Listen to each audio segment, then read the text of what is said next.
set me up to think that I was sort of special, Mm, or I was, doing something that was better than something other people were doing. mm, That may have been one detriment mhm. that that went on there, and I figured that out through. I've done about 1,000 hours of group therapy since I've been in recovery, so I know a lot more about myself now than I did at the outset. Yeah.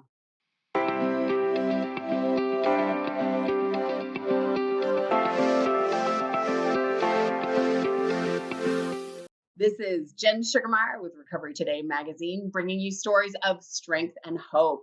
And I am so excited for today because we are talking to Shaun Weiss. And if you were around in the 90s, if you've been paying attention to the news, if you've been around at all, you know Shaun Weiss. And we are so grateful to have you here.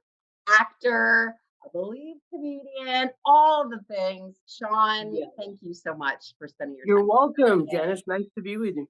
Yes. So, Shaun, so you came on my radar several months ago, and I have to say, there were some photos. As much as I don't like social media, or as much as social media can be one of these, these things you got to do, right? I saw these photos and it brought us here today. And so I'm really grateful for the power of social media and how it can link people together and we can really share our stories of strength and hope. And there were some photos out there. And when I saw them, if I can, I would say they're the transformation that you've taken over the last few years. Pictures say 1,000 words, and we'll make sure to include those in the magazine as well. But it's been a pretty dramatic change that you've gone through. So that's really what caught my attention and just knew that we needed to share your story. So thank you again for being here today. And Welcome, Janice. I'd love to start back. I believe you were the youngest child of five. Tell me what it was like growing up and being Shaun Weiss. I had a lot of cool older people to hang out with because I had four older brothers and sisters. So I was kind of like the young guy in the house, and they were kind of all grown up. Like the closest brother to me is 10 years older.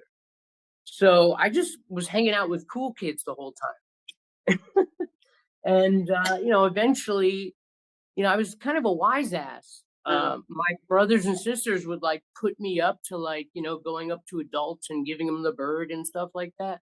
So this kind of got me attention. Um, and people told my mom, "Hey, this kid's something else. You got to go and get him in show business." ah, So I guess that's where she got that idea. okay, so your brothers and sisters were the one that put you up to it, and I think they were the ones that kind of got me noticed, if you yeah. will. Yeah, and it was a whole nother time because this was the '80s that I imagine that you were flipping the bird to people and Yeah, yeah, it was the late '80s. I mean, yeah. was the bird? Yeah, the bird was a big thing back then. They don't really do it now Oh, the anymore. bird's, like, huge, like, that Oh, the was bird's the still thing. alive? Okay. I thought the kids are doing so many hand Oh, things. look, I'm the same age as you, I have no idea what kids are doing these days. I know what the bird is though, and the bird was really a thing back in the day. So But to better answer your question, Jen, I just went back to my hometown for the first time in like 25 years, and I was really shocked because I forgot how beautiful it was there. I grew up in this really beautiful small town in like a suburb of New York, and there's mhm, like brooks and rivers and streams running through it. It's so picturesque, and I really forgot about that. yeah, And so, yeah, going back recently, it really reminded me how nice it was to grow up in that kind of a neighborhood. So I yeah. was just growing up in small town USA, basically. Yeah, no, I love it.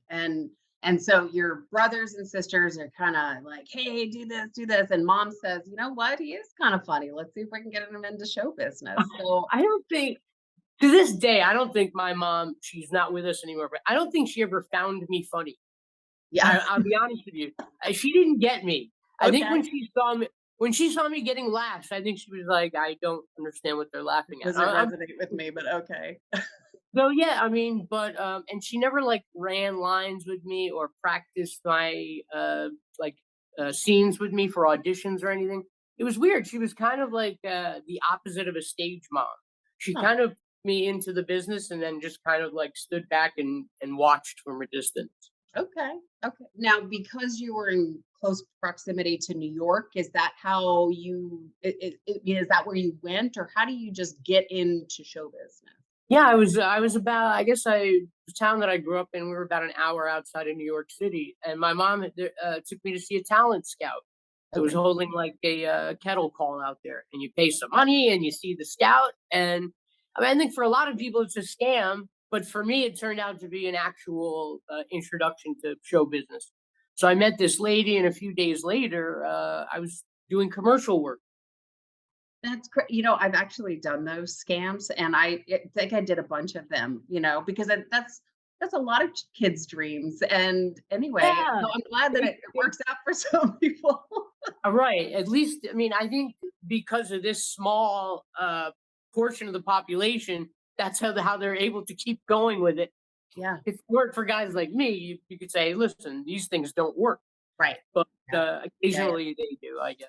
Yeah. But yeah, I Inter- mean, they a lot of times in Hollywood, they people who want to take advantage are playing on the hopes and dreams of people, and Sure. it's unfortunate, but it's par for the course out here. Yeah. Yeah. Interesting. So you were in commercials.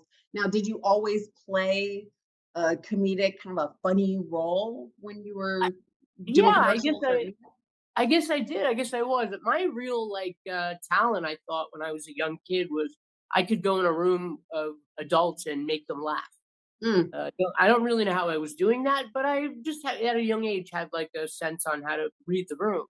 And mm. so I think I would just go into auditions, and no matter, despite what I was auditioning for, I would just find a way to get a laugh in the room. And so I started to be known as like the funny kid. Was it comfortable for you getting into these spaces, and or were you ever It nervous? was. It was always very exciting for me. I never got like nervous. When you get that nervous energy, you can either, turn it into anxiety, or you can use it as sort of like propulsion. And Uh, naturally, I just sort of used it as propulsion. And yeah. so I was always good in those kinds of situations. Only those kinds of situations. I mean, I just had a special knack for those types of things. So you I don't started want out to make it sound like I have incredible self-esteem or something. well, yeah, I think sometimes we give ourselves permission, right, when we're in certain just to kinda let loose or, Yeah, and yeah, I've definitely done that with you yeah, here in yeah, this context. yeah, interesting.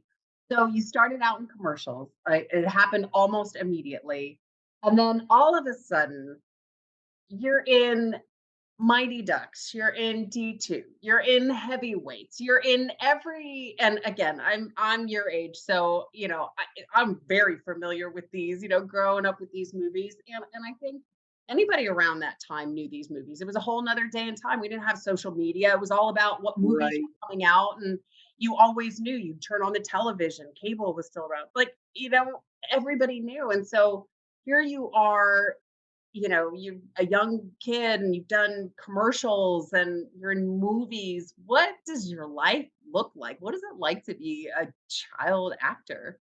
It was, I mean, I was working a lot, so life looked like a guy on set a lot. But when Yeah. I wasn't working, it was weird because I would come back to school after being gone for 2 or 3 months, and the kids were cool, my friends were always cool, but it was just odd leaving like that and then coming back and trying to catch up and fit in. Mm. And so, I don't know, I think I was always just looking forward to the next chance where I'd be able to get out of town. But I did cool things, like I played little league baseball, and my parents tried to, like, make sure I did normal things, and I did. I basically had a normal childhood except for 2 out of 3 days of the week. I would leave school at 11 a.m. to go on auditions. But other than that, it was fairly normal. Now, did your peers know what you were doing? Did they know you were in these movies and that? Yeah, So, they kinda grew with me because, I grew up with going to school with the same kids from kindergarten until high school, and, I started off in the commercials and got bigger jobs, like guest starring roles and parts on this and that. So, finally, when I got the role in The Mighty Ducks, sort of a progression, and they were welcoming it as well. We all got, my parents rented out a movie theater when the Mighty Ducks 1 movie came out, and we took all my friends to see it, and that was cool. I mean, I watched it with my whole class, so there Yeah. was literally nothing could have been cooler. Wow. Yeah. That's amazing. That's such a dream right there that you got to live. So, Yeah, I really, I wouldn't say I took it for granted, okay. but I didn't understand how unique that was. Mm, I didn't realize the how precious it was and how lucky I was at the time. yeah. And I realize it now. Yeah. Did kids treat you differently at all? Or see you differently or I don't. I mean, I don't really feel like that. mm, But that's just my person. They could have seen me in a different light, but I never felt like I was treated different by kids. mhm, I mean, yes, it's odd if a guy's gone for a while and he comes back and he's on television. I think for some of my classmates, it was definitely strange, mm, but it was strange for me too. yeah, So, yeah, it was weird. When you're at that age, you're having to deal with something none of the other kids are having to deal with, in that some work you do is now on TV, mhm, or like I was on the Cosby Show, and that was a pretty big deal. And when that mm, aired, it was, I was maybe 11 or 12. mhm, And so it definitely affects how you process things, for sure. mhm, mhm, And maybe it affected me in a way, when you put these things on someone who's young, and they don't know how to handle certain situations, mhm, it gets complicated, and it might have um, set me up to think that I was sort of special, mm, or I was, doing something that was better than something other people were doing. mm, That may have been one detriment mhm, that that went on there. And I figured that out through, I've done about 1,000 hours of group therapy since I've been in recovery. mhm, So I know a lot more about myself now than I did at the outset. yeah. Well, I think regardless if you're a child actor or whatever you're doing, they need to be teaching a lot of these things about just self-awareness and how to deal with situations, mindset, and all of that when we're children, because that's going to help us get through and kind of normalize, the rest of life and everything. So interesting. So, I think it's, while we're at this subject, if anybody's out there listening and wondering, hey, should I get my little kids into acting? My advice would be, definitely, if you want to learn a craft, it's good to get started early. mhm, So if you have a youngster that's expressing an interest in the arts like that, I would definitely recommend them taking classes and workshops and being in plays. But I would be cautious about setting up a situation where your child or the youngster is like the breadwinner of the mm, family. mm. That seems to be a dangerous scenario.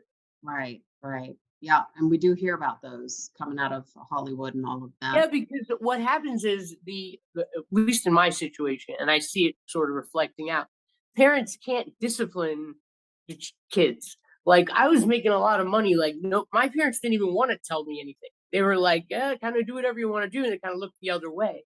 Mm, Not my dad so much, but situations like that happen right, when right. kids start making money and having fame. They become hard to discipline, and I wasn't listening to anything my parents were telling me at some point. So Mhm. yeah, that was it's definitely one of the spots where I look back on and I go, there's an area that could have used some extra attention. So what would you recommend to those folks that are listening and they say, "Okay, all right, green light, get the child into acting." Like, is there anything that you can pinpoint where you say, that Yeah, find a good coach in your neighborhood, and now people coach online. It's like you don't even have to be in the same proximity, Sure. but find a good coach, someone that's going to help your little actor get better, and that's what it's all about. It's about progression and getting better, because once you're good at something, it's hard not to get noticed. Right. Now, So when you say coach and getting better, do you mean in the acting space right, or yeah, I'm sorry, that's what I meant, just as an okay. actor. And then, once you have a coach, he or she will coach the actor on auditions should they pop up. But it's good to establish a relationship with a coach, you Sure. know, right from the get. Yeah. And, auditioning for plays and things like that. But I would, yeah, okay, I'll go on the record and I would advise against putting your kids in the acting business as a profession. Mm, okay. Okay. Interesting. Or Yeah. any profession for that matter. I would advise against you getting your little kid a job anywhere. You Yeah. know what I mean? Like there's labor laws for a reason. Yeah, exactly. Yeah, and that's probably one of the only industries I think in America that Exactly. Where the children labor can laws work. don't count. Yeah. Exactly.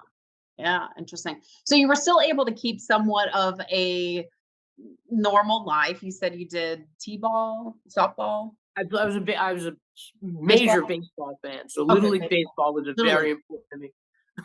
Okay. All right. So that was something that you played outside of school and got to keep up with. And was it relatively normal to, the Yeah, average station? definitely.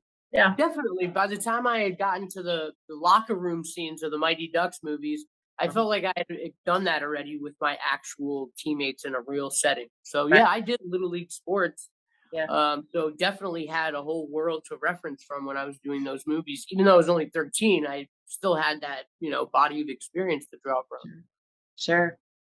What was it like as you're starting to graduate college and walk us through a little bit of what your life looked like, relationship or, relationships with your family or how did your life kind of take, after D2 and that, what did life look like?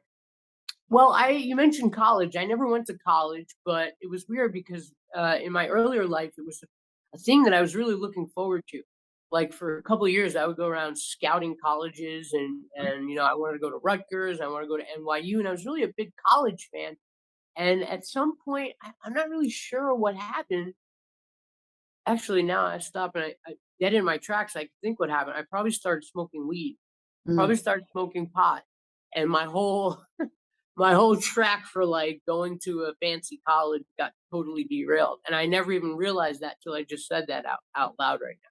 hmm, But when I look back at my life, I was on this sort of Ivy League track in my mind and then hmm, took a right, and I'm thinking, "What was it that made me take that right?"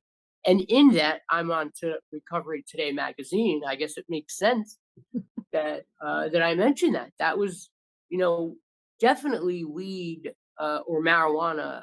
I used to get really angry at my parents when they told me it was a gateway drug mm, because I saw no connection between marijuana and or hard drugs, and I don't think people do.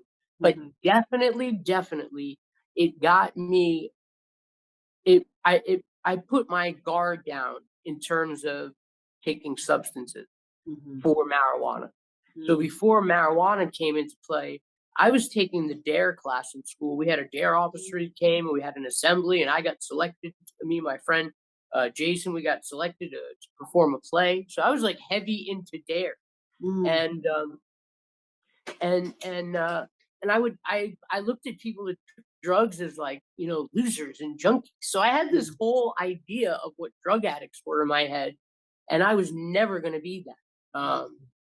And then I guess it was just smoking a little pot is what took all those barriers down. So, yeah, I guess it was harmful now when I look back at it. Yeah. I guess I wish I never started smoking weed. Do you remember what made that decision change where, dare to keep kids off drugs. That's what I do. All those people are, I look think a it certain was, I'm sorry, I didn't mean to cut you No, off. no, no, See, you're good. when you ask a question and I get an answer, I wanna tell it to you before I forget it. Yes. But I think see, it's gone. See, Jen? See what no, I'm kidding. Um, what I think really did it was the way I felt after I smoked. Mhm. So after I got high, I don't wanna say enhanced my perception, but Yeah, changed my perception. So just the different way you feel when you're a teenager and you smoke pot for the first time and you start seeing the world in a different way. yeah. So I sort of, was sort of converting to a hippie sort of slowly just after smoking weed a few times. All of a sudden, I started.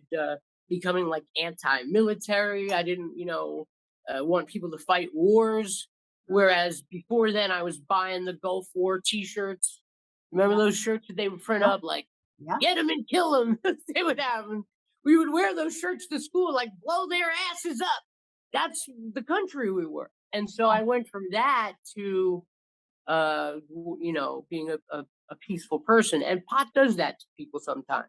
Mhm. So it softened me up in a lot of ways. And I think that was one of the reasons I figured, hey, this is not such a bad thing to continue using. Mm. Yeah. So that changed. You think that changed the trajectory for the next for your life? Definitely. Yeah. Definitely. Because once that happened, it's weird. I'm thinking of these things for the first time. But once that happened, then I started to crave physical euphoria. And then I think that's when, like, shortly after that, I probably dipped into the alcohol cabinet at my parents' house for the first time. So, yeah, that opened up that cup of worms. Mm. You Yeah. know, people, and I've seen them do it. Some people are able to do things in moderation. I'm Mm. an addict. I'm not one of those people. And as soon as I see something that I like, I just gotta have it. I can't get enough of it. I'm gonna use it till I explode. Mm. Literally, Mm. literally. Yeah. And yeah, that's kind of what happened with weed too.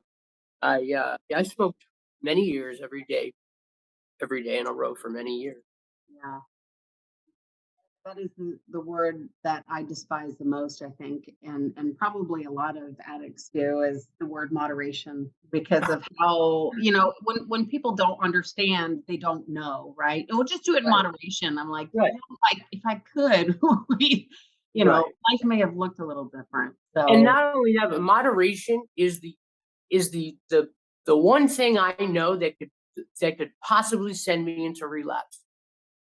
Is mm, that idea that I could possibly use in moderation, mm, or I can possibly use once or twice. Let me go use I just want to feel that feeling one time, and mhm, then I'll put it down. Nobody will know.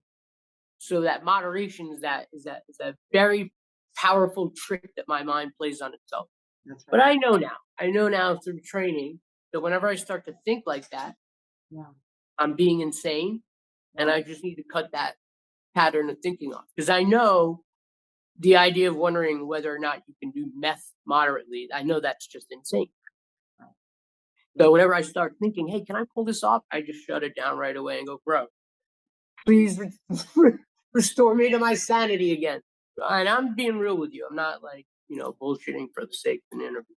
yeah, yeah, no, there is no moderation, and knowing that, then you can manage it, but manage when and there is no, because addiction is tricky, and how many times it tells us, well, you can just have one, or it won't be that bad this time, or you're over that. That was a phase, and that's not the I case. can honestly say without too much exaggeration, the last year, year and a half I was on the street using, every single hit I did was my very last hit I'm ever gonna do. Yep. Yep. And that sounds ridiculous. It sounds like an exaggeration. Like that doesn't seem like it. But yeah, I mean that's literally how my mindset was. As soon as I do this, I'm gonna get well, and then I'm gonna go get help. Yep. Yep. And I Yep. thought it like that for a year. Imagine how insane you are to just be stuck in that rut. Yeah. Yeah. No, I think I think that's what happens to addicts in one way or another, and it's how so much time goes by, and it's how we get in these ruts. Like I was telling a friend the other day, I got in so much trouble and lost touch with so many people that I possibly could have reached out to help me, mm, just because I didn't have access to a cell phone. mm, And that seems like a wickedly wild excuse, but every time I got a cell phone, I couldn't hold it for more than a couple days before it would get lost, stolen, or I'd trade it for dope. And I didn't have anybody's contact info. That's all on your Gmail or whatever. So I could just never get access to my phone. So after I was out there for a few months and I started thinking, man, I should probably start calling some of my friends, maybe reach out for some help. I couldn't even get a hold of anybody. And that caused a huge fissure in my whole operation. And it was from something so small as just not having a cell phone. wow. So it's that So type of like little, short term pattern ruts that we get into that I'm trying to describe. Yeah. All right, Sean. So I wanna kind of close this gap here because you talked about some, drinking and smoking weed while you were at your parents' house. And now you just talked about meth on the streets and having a cell phone that you kept selling for drugs. Can you help fill in this gap of what has gone on here, and what made you get into meth? Now Jen, you're homeless. if Close some there's of these. anybody that can help you connect that gap, it's me. Yeah, yeah, all right, So good. the So I whole got the right story, guy. I was there for every day of it. Oh, wow. And I Help us. remember some of it. I remember some of it. Okay. So yeah, the floodgates were open in terms of substance. I had used marijuana and alcohol recreationally. I mean, I was a heavy partier. I was probably did it more than most. But I wasn't like my life was not unmanageable. Mm, My work never suffered from it. I never drank or did drugs when I had to work. Showed up on time. I did what I had to do. So it was never, like I say, unmanageable. mhm, So what happened to me around, I guess I was 36 or 37, sort of a whirlwind of life hit me in the face. So my father passed away. He was 82. I was his nurse and his caretaker. So we were mhm, best friends. We lived together. Uh, my apartment lease ran out. So, your lease is up. You don't really have a spot. And my job that I was working on, a major project that many people had invested a lot of time and money into, that we'd all expected to make us rich, fell through. mm, Or, and my fiance left me mm, for about 25 other people. mm. Lord help me. That's Jesus a save lot. me. That's a And lot. so I was really in love with this person, and I was planning on getting married. So you Mhm. know how you adjust your life in that way when you're on that path. So I Yeah. did those things, and just all these things hit me at once. But my fiance, that thing was kind of like the final straw, and it stressed me out so bad, where I literally had a feeling like there was weight on my chest, Mm, not figuratively, literally. Like it was hard for me to breathe, and my mind was just constantly racing all these crazy thoughts. I mean, I was just losing it, yeah. and in a very destructive way. And I was seeking respite. I needed something, and I was looking for some coke. I saw some guys who were dealers, and I figured they had some coke because I had dabbled in that before. Anyway, they didn't have coke; they had the other stuff. And after a few days, I agreed to try it. And as soon as I tried it, relief, instant Mm, relief. I felt better again. mhm. Um, so it really saved me at the time. I don't know where my depression would have taken me, whether I would have tried to attempt suicide or what. I don't know. Hmm. But I know that at first, for the first few months, it helped me. It took my mind off things. And, you know, aside from it starting to destroy everything around me, I thought it was helping. Mm, And also physically, I felt good. mm. I had a So lot of energy. I felt like I could accomplish things. yeah. So there's this thing I learned about in treatment. It's called the hedonic scale, Mhm. and it quantifies pleasure. So Sam walking around on a Tuesday, average mood, that number is 60. If Sam is upset, that number is 40. If Mm, Sam is in a great mood, maybe he got a girlfriend or something, that number is 100. If mm, Sam does meth, that number is 1,200. mm. So Interesting. that's what we're dealing with. Yeah. That's why it's so hard for people to quit drugs. Yeah. Yeah. It's Oh, almost impossible to get somebody to never want to feel 1,200 ever again. You can abstain for a while, right? But to never, ever, ever want to feel that again is almost, not even reasonable. so your lease was up, and this is about the time that you started dabbling in meth. No, Did you no. That the No. meth came as a result of all those things happening. So Oh, my lease was up. Uh, fiance broke up with me, dad died, Right. and I ended up staying on my friend's couch, Got it. and then we got into a fight, and I left his couch. So then I was on the street, Mm. and that's when I went and found meth. Hmm. So it wasn't as if these things were sort of trickling in. It was all those things hit, and that's what created the situation that I was trying to get out of. So you're living on the streets. Is this in were Well, you I in wasn't really living anywhere because, when you don't have a house, you're not really living somewhere. you were You're just, sleeping? You yeah, but were I wasn't even sleeping. That's the thing. I really wasn't sleeping. So I was just kind of moving on the street from one area to another. yeah. Um, I was out there. I hadn't slept for months, months at a time. You hear people say I was on up for days on meth. I hadn't slept for months. Mm. So it really started off. I've never really tried to explain like exactly how. Nobody's really asked me that. So it starts off. I left my buddy's house and I found these dudes at the park, like these gang member guys. And I think what happened was I was having a good time at first. I was Mm. hanging out with these tough guys. For the first time in my life, I didn't have anybody to be accountable to. I didn't have to take care of anybody. I didn't have to pay for anybody. So nobody, I didn't have to call home. Nobody was looking for me. And I enjoyed that for the Mm. first time ever in my life.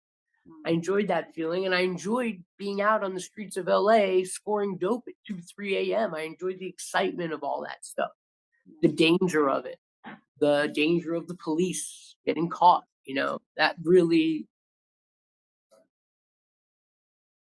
That really was like stuff that I got into. I really started to love every asset of it. So at first it started off, it was just fun. And I was keeping my hygiene up. I had a 24-hour fitness membership. I'd go there and shower every day, and I had new clothes. And at first you probably couldn't even tell I was homeless. Um, that probably went on for a year. I had my hustle on. And so basically I tell people you don't have a drug problem until you run out of money. Like if you have money, you're just getting high. Now, if you're addicted to a drug and you run out of money, now you have a drug problem. That's right. So that's what happened. I had a drug problem. I ran out of money, and I saw the people around me. I picked up on what they were doing. They were just hustling every from one hustle to the next, whether it was stealing bikes or stealing cosmetics or over the counter medications. I started doing what they were doing. I started playing that role, and I Mhm. became like a street hustler. Mm. And I actually my thinking got so twisted that I actually took a lot of pride in the fact that I was a good hustler. Mm. Like, I thought I was a good thief, and I was proud of that because I was beginning to get a reputation. Mhm. Because if somebody wanted something that was like a hard to get item, like one guy wanted a Ring camera one time. I don't know, is it past statute of limitations? All right, like is this okay? Can I say this? Whatever. I'm not going back to jail. Free Weiss. So one time, this guy wanted a Ring camera, and he knew the only guy that had the cojones to go get it was this guy, and I went and got it.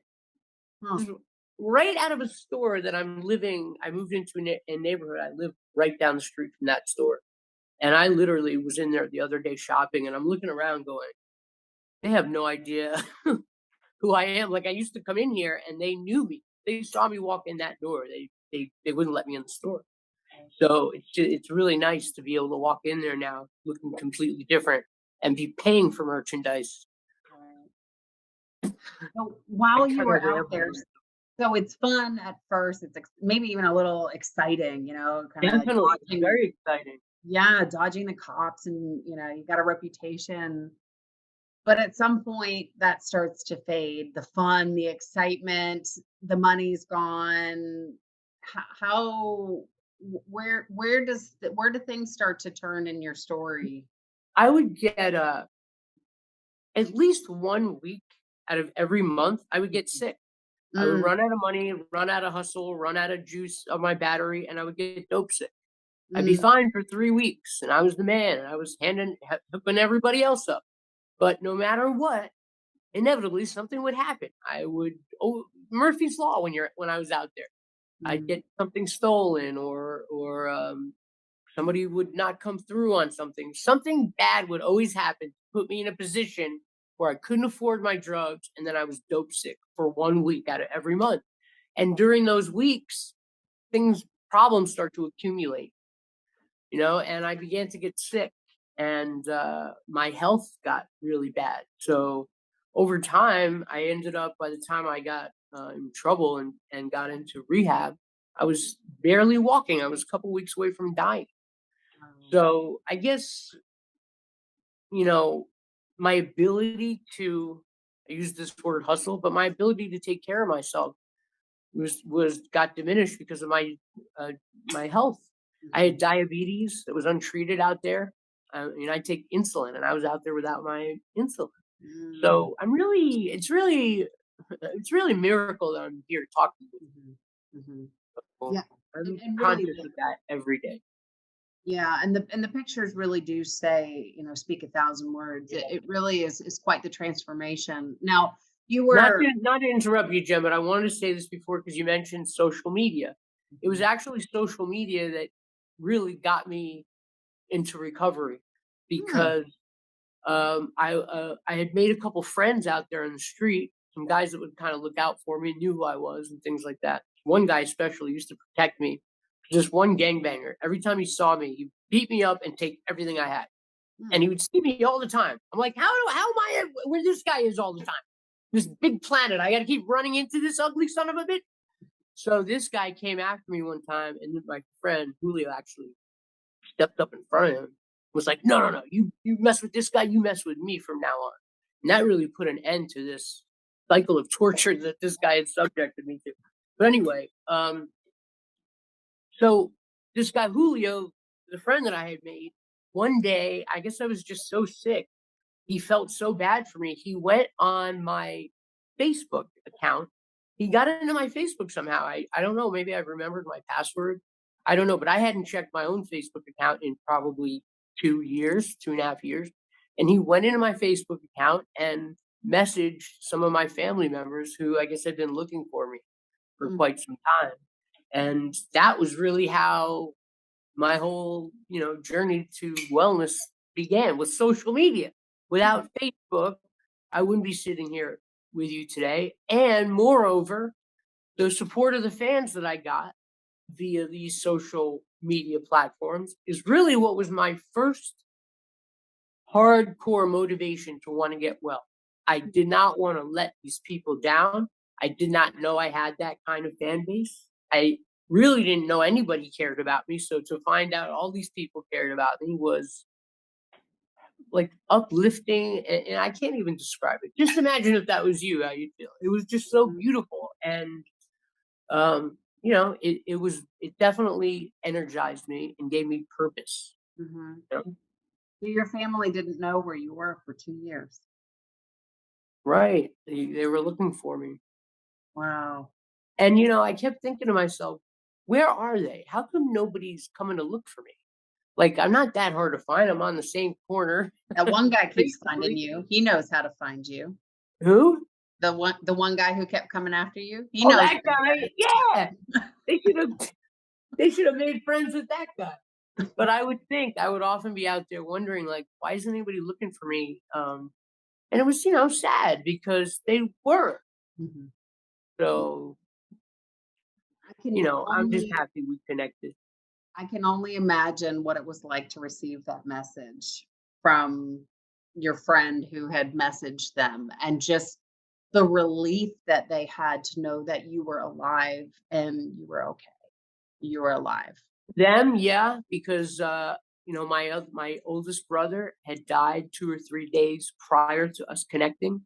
Mm, So I think the fact that my friend reached out to them at that time was sort of, certain amount of synchronicity involved there. sure. So they were definitely happy to hear from me. They're happy I was alive. And I mean, I can't tell you how I felt to hear from them Mhm, and to hear them be, loving to me because I had gotten myself in a position where I was not even, they wouldn't even let me in fast food restaurants. mm, I was kicked out of Denny's the night I got arrested. mm, So to go from that, a sea of that, into your family loving you and wanting to see you, was, just healing. Mm. So Sorry, I'm clogging up the living room. Sorry. so you mentioned you got arrested, and I also heard that you were avoiding mirrors. Is that correct? You were That's avoiding true. mirrors for a while? Yeah, I What hadn't seen about a reflective surface, mm, mostly subconsciously in many months, and I mhm, know that to be the truth because the first time I saw myself, I literally jumped mm, in shock. I just had no idea that's what I looked like. mm, It was, you see, it was like, I looked like a ghost or something.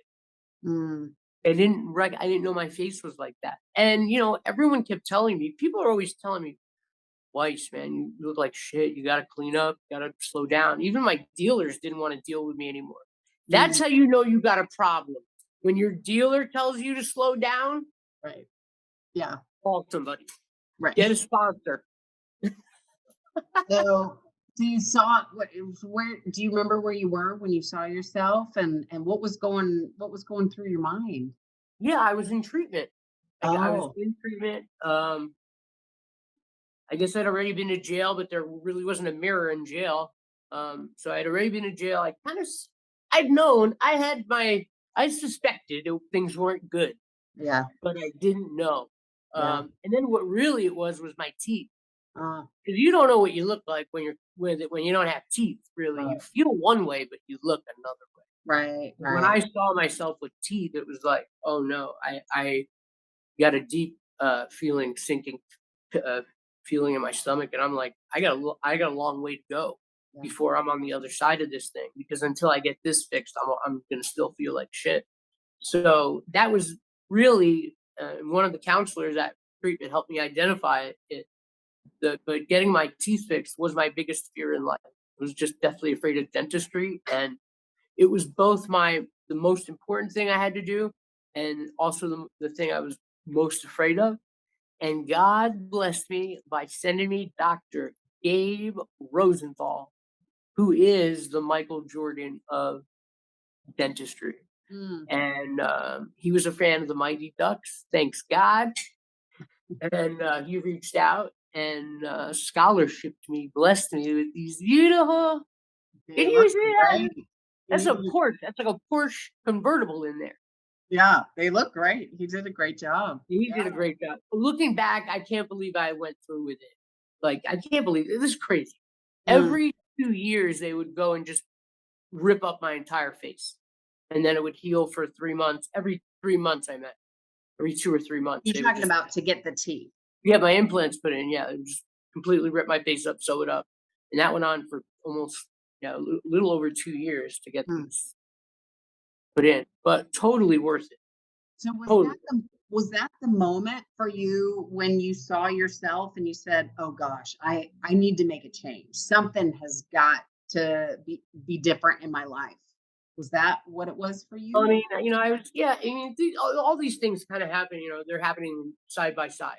I Mhm. mean, I was in treatment by that point.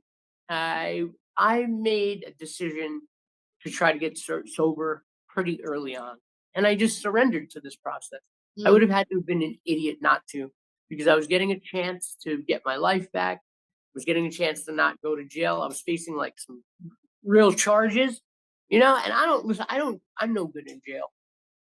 I see guys, they go to jail and they find a way to laugh and carry on with the boys and dap fists and yo, when we get out, we're gonna do so and so, and they get on the phone. Not me. No, I can't function in jail. I hate it. I hate every minute of it. But So you were living or existing on the streets. And yeah, in jail, at least they have, food and that. I mean, so it was jail that scared you enough the to not winter, wanna go back. the whole situation, Jen, Yeah, the whole situation that created my rock bottom. yeah, It was my rock bottom. I yeah, think people throw that term around. Rock bottom isn't like, oh, what's some horrible shit that happened to you? Rock bottom is the thing that right. made you turn. Mm, So if you haven't had yours, you haven't had yours. But that was my rock bottom, sitting in that mm, jail cell, looking at facing 3 years. And I'm like, okay, they're giving you a chance. You can either get clean or go to jail for 3 years. I mean, it Mm, was kind of a no-brainer. mm, So, and right off, right into treatment, I opened up the big book for the first time, and it spoke to me, and I just kind of did I feel like I did step 1 through 6 in 10 minutes. mm, I was very much willing to admit that I had a problem and ask God to help me fix it. And the steps just made so much sense to me. And then also, it inspired me to strengthen my relationship with my higher power. mm, That was crucial. So that was like one of the main ingredients, which came from the big book, which I, started looking into about a month into treatment. I really got serious about it. My plan, Jen, was to just stay sober for as long as I had to get these people off my back, and then go right back to my foil. mm, That foil. You imagine a grown man smoking off of, and then it hit me. I had a realization one day there that I was just going to end up back where I was. So I had to nip this problem in the butt, and I didn't know how to do that because I really did have an obsession. mm, And so I started praying to God.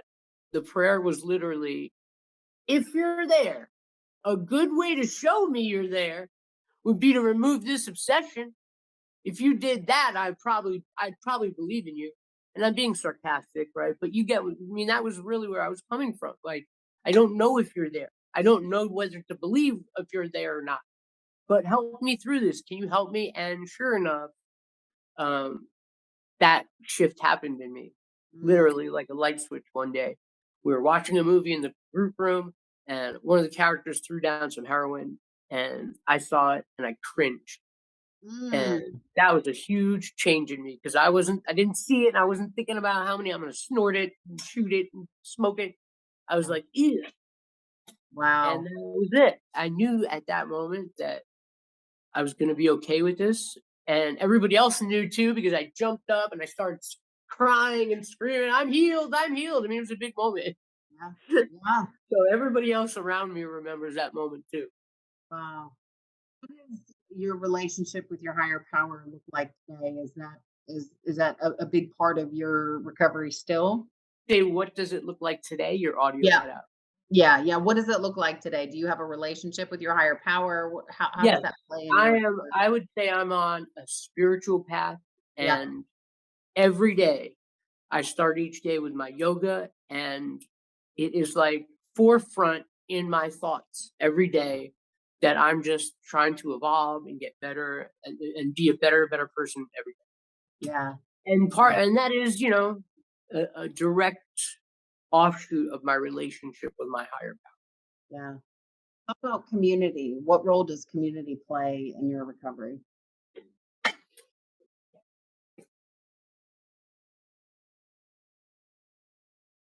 I really wanted to fit in with the AA community. I think um, there was some added difficulty in that because of the pandemic. Mm. Mhm. I really am trying hard not to make excuses. Yeah. So I had to do 80 meetings, but I did them all via Zoom. So it's a little harder to create that sense of community that AA is famous for, that everybody talks about. So even though I did 80 meetings, I didn't make the friends and relationships that I think you'd make if you went in person. Mm. So COVID has slowed me down in that regard a little bit. But I'll tell you, it's something that I'm seeking. Like, I want that. I don't have it now, but I really badly, it's one of the reasons I responded to your email so quickly because you mentioned that. You Mm. spoke of support from the community, Yeah. and that spoke to me. And yeah, I crave that, I guess. So that's where the community is in my life. I'm still reaching for it. Yeah. I'll You find it. know, and it is amazing, again, going back to social media, and, I've met incredible people that I've never met face to face, and we all support each other, and we all like each other's photos, and we know where It's each other are at, beautiful. and there's accountability and all of that, and so community can really come in a lot of forms and fashions, and The Recovery Today community welcomes you with open arms. We It's are, beautiful. It yeah, really is. You can find people that will just accept you, and yeah, like, where can you find a community like that? yeah, Some smart ass said to me the other day, because I told him after doing the 80, excuse me, via Zoom, meetings via Zoom, I told him that I started to crave them and feel bad if I didn't have a meeting to go to. And he goes, you see, you're just replacing one addiction for another one. I'm like, you asshole, you're going to compare me going to a meeting with me being on a street corner smoking a pookie pipe? Okay, you're right. Same thing. yeah. Same exact thing. Some people just have, they want to shoot holes in something. So they find a way to do it.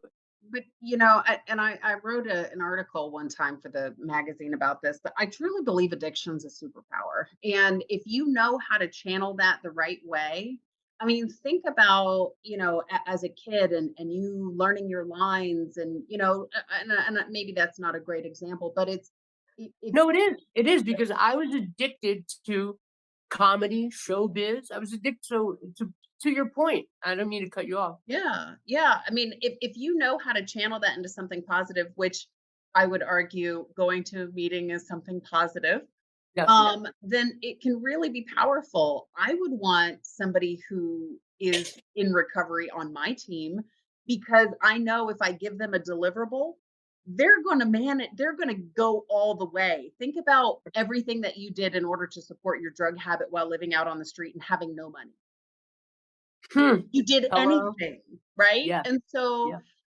I don't look at addiction as a negative thing. I think it's an incredible trait if you go through and you do the steps and I think that's super intelligent of you, and I feel the same way.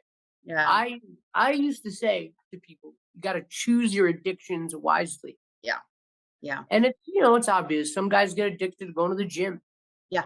Yep, So yep, yeah, I'm with you. I'm wholeheartedly on that, and that's really another important part of recovery was learning how to fill my day with good behaviors. yeah, Learning how to do stuff that wasn't detrimental. yeah.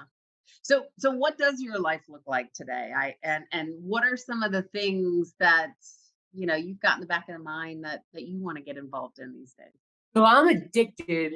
I don't want to say I shouldn't throw that word around and be so comical about this whole thing, but I really am addicted to doing stand-up comedy these days. Yeah, I love it.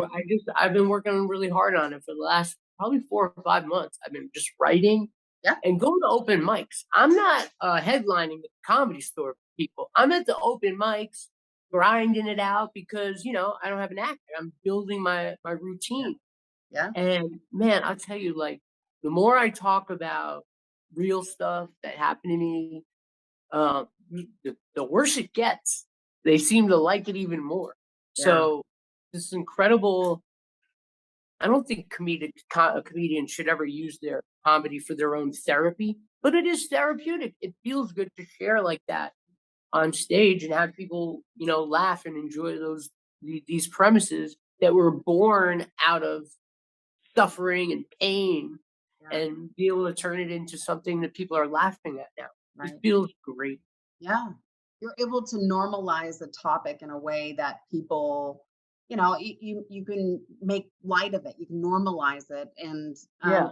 I really think that we keep shame and stigma alive by not talking about things and, you know, buying into the idea that, oh, it's shameful to talk about it. No, it's not. We're all human. And, whether it's drugs or it's something else going on in your life, everybody's dealing with something. And it's how you True. come out the other end. And yeah, it's Like powerful that you have. like I have this brand new joke. I just wrote it yesterday, so I didn't test it, but I'm gonna tell you anyway. So I talk Yeah. about when I was out there on the street and I ran out of money to get my drugs, I could either steal stuff or I could like give blowjobs. So Yeah. I got arrested a lot for stealing stuff. Yeah. Can you beep out? You'll be able to beep out the that part, right? Yeah. Yeah. Yeah. Okay, there's an Yeah. editing. But you see what I'm able to, like, joke about these things are, like, hardcore and still have it be, people enjoy it. Yeah. And it's Yeah. from a very unique point of view, there's not, like, a lot of people can relate to being a child actor that ended up on Skid Row, Right. basically. Yeah. Nope, nope. You have a very unique story that was given to you, and it may not seem like that was supposed to be the design, but that was supposed to be the design. And you're doing amazing things by sharing your story. And Thank you. we I are. hope it's helpful. I hope someone finding it helpful. It is helpful, and we are so excited to see you blossom and do all these. And so, couple last questions. If someone is out there listening to you and saying, "Boy, I need some words of advice in order to just make that decision, to turn my life around," and, or what's a piece of advice that you would give that person? Or if there's something else that resonates that you say, this is really what helped me to turn everything around. What would that If you're even thinking that question, if this is a question you're thinking, you get help immediately. be? Mm, Reach out and get professional help because it's there. yeah, And that's how people get well. So the sooner you start that course, the better. yeah, I think some people might not know that they have a drug addiction problem. right. Um, but and no matter what your usage looks like, I can promise you this: when you're using drugs or illegal substances, or you're abusing your prescribed drugs, you're out of tune with life. Mm, Your instrument is out of tune. So, like a guitar, if you're playing in a band, if your guitar is out of tune, doesn't matter what chord you play, it's going to sound like crap. Doesn't matter what mm, you do. So, when you become in tune, just by living the way you know is right, and also trying to strengthen your relationship with God through prayer and meditation. When you start doing those things, the opposite happens. You become in tune, and almost anything you do is right. that is So beautiful. that's the advice I would give somebody.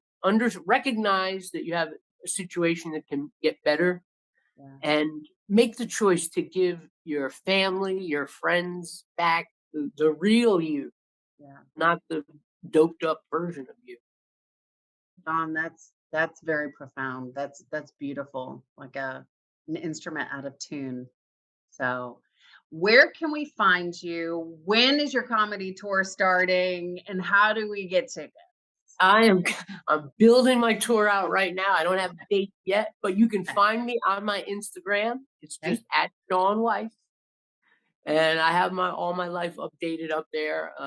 Can stay abreast of everything I'm doing, and I'll even sign a Funko Pop and send it to you if you want.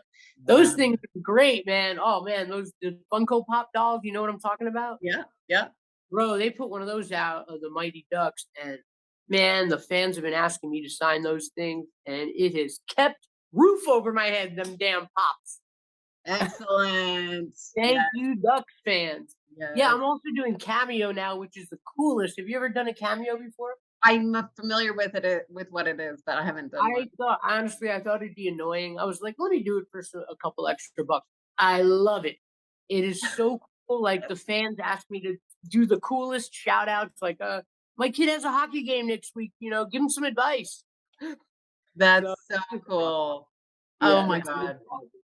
All right. Well, we'll make sure to include your social media in the article. And yeah. yes, Thank you. everyone, go follow Shaun and his journey. This is just the beginning, and I'm so excited that we're here. Thank you so much. I appreciate you sharing your story and just being Very well. vulnerable. And people are listening, people are watching, and what you do matters. And so, thank you for taking that leap and putting yourself out there and sharing your story. So. We welcome you into the You're community, welcome. It and was wonderful being with you. You're a very pleasant person, and I had yeah. fun with you today. Yes, this was a lot of fun, a Yeah, lot of keep fun. in touch, and if you ever want me to come on again down the line, I'd be happy to. Be nice Ex to keep our relationship. And, how do you'll send me an email when I can go look at the magazine? Yep, yep, Awesome. yep. I will do And that, do you and Do you guys publish an actual hard? It's all virtual. It's all virtual. So, yep, It's yep, everything now. It's virtual. I just did an interview for Sports Illustrated. The guy like moved to California for like a month and a half to do this interview. yeah. We hung out every day. I took him to like my grandpa's gravesite. He did an article. It was virtual. Wow. Yeah. I I'm know, like, it's just how really? it is. Yeah. But Well, stay in touch if there's ever anything that I can do. I'm in Dallas, so when your comedy tour oh, okay. comes to Dallas, let me know, and, if I ever do I come through Texas once in a while. I will leave you on my Texas Rolodex of people to like dap with when I'm there. Okay. perfect, perfect. Yes, Awesome. if we can ever be of support, you let us know, and I'm Thank gonna you. close this out right here. I'll say my last thing. We're gonna cut out that little bit of us Oh, okay. just talking right here. But so thank you everyone for listening. This is Jen Sugarmeyer and Shaun Weiss with Recovery Today magazine, bringing you story of strength and hope. We'll see you next time. Cheers.